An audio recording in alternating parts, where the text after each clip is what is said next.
Okay, well, the whole thing about nutrition is that, and the reason that 95% of diets fail is because people are creating like a customized approach to an individual that has like specific and also changing um, nutritional requirements, right? Mm. So you can't really teach somebody about nutrition. You can't actually tell somebody what they need to eat. You have to teach them to begin to develop mindfulness techniques and awareness techniques where they learn that there basically is no answer to nutrition outside of themselves. And then they learn to listen to their body, and they learn to listen to their emotions, and they learn to cut out the mental stories that they have about food. And this is what creates abundance in physical, mental, and mental health. How do you teach them? So basically, it's just subtle awareness techniques, right? So, like a lot of people will go to a nutritionist or a dietitian, and then they'll say, "You got to eat this, you got to eat salad, you got to eat this," but and they think for a while, okay, this is working because they've given their power away to somebody else. They're like, "Oh, I'm on this diet now, and this is working great." But then all of a sudden, after about 3 weeks, it starts to fail because the truth is that the belief system in the beginning was keeping them going for a while, but the physical reality is that it was never tailored for them. Mm-hmm. And then they start to revert back to old eating habits. And the old eating habits, like they might be out of line, but they're probably somewhat in alignment with what it is that their body needs. They just need to make small tweaks to it. So what I do is I teach people through a series of exercises to become aware of yourself, how to basically stop seeking answers to anything in life outside of what your own inner guidance system is teaching you. Mm. So, and this pretty much goes for absolutely everything. Like the sports you choose, the books you read, we're so highly influenced. We're so highly influenced by media and by culture. And so we're constantly making choices that we latch onto because it's trend or it's popular, it's this, but then we don't stick with it because, well, it was never your inner truth. So the more you learn to tap into your inner truth and start to do the things that make you feel good, these are the things that get sustained into a discipline or into a routine. Like, oh, everybody's taking up running, but you don't like running, so you're not going to stick with running. I don't care how great everybody else's results are. I don't care how much you think it's a great idea. Eventually, you're going to give it up. So, like with an exercise program, it's the same thing. You have to find that thing that you really love to do. And, back to nutrition, it's the same thing. You have to, like, there's obviously tweaks that you can make nutritionally, small changes and stuff. Like if you're eating, eggs with a lot of butter every morning, which I'm not saying is bad because that might actually be what somebody's body needs. A lot of people function very well off a high-fat diet. Mm-hmm. And so it's like, but you have to tap into the fact of like how it's making you feel.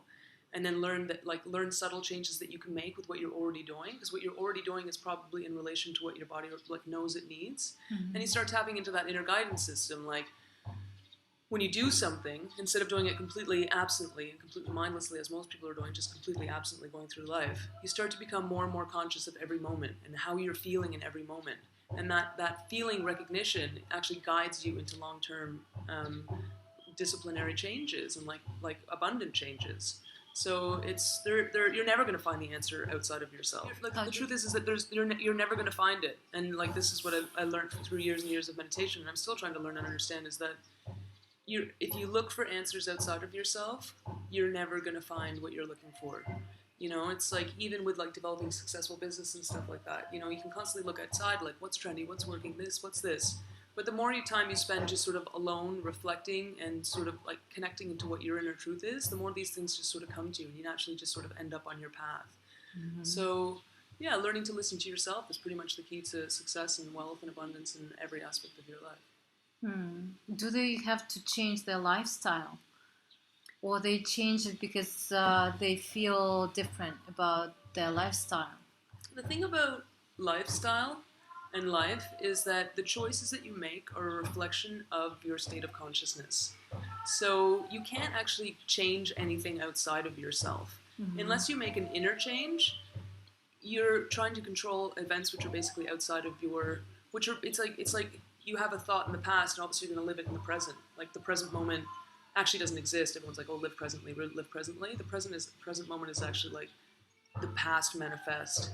The present moment, like a moment of presence, is like a moment of mindfulness and creation, visualization, or imagination. Mm-hmm. So, like, if you want to make dietary changes, for instance, like on many levels, it's about understanding why you're making certain choices and why you've decided to live your lifestyle a certain way. So it's like, if you've got emotional problems or stored pain from the past or any type of like stored, they call it the pain body, like the stored anguish, it's going to be reflected in the choices that you make, and then you constantly propagate that lifestyle. Like somebody who's eating really, really unhealthy and drinking a lot, what they don't ultimately realize is that they're pushing some part of themselves down. So if you want to make like conscious lifestyle choices, you have to get to the root of that stuff.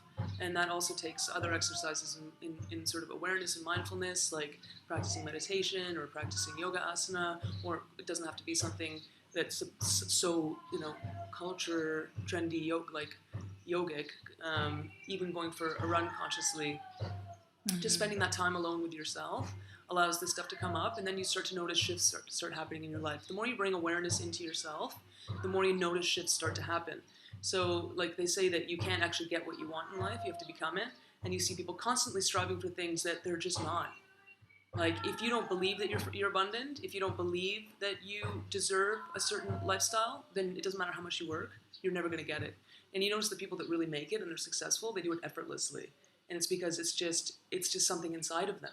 And they're propagating it into the reality over and over and over again.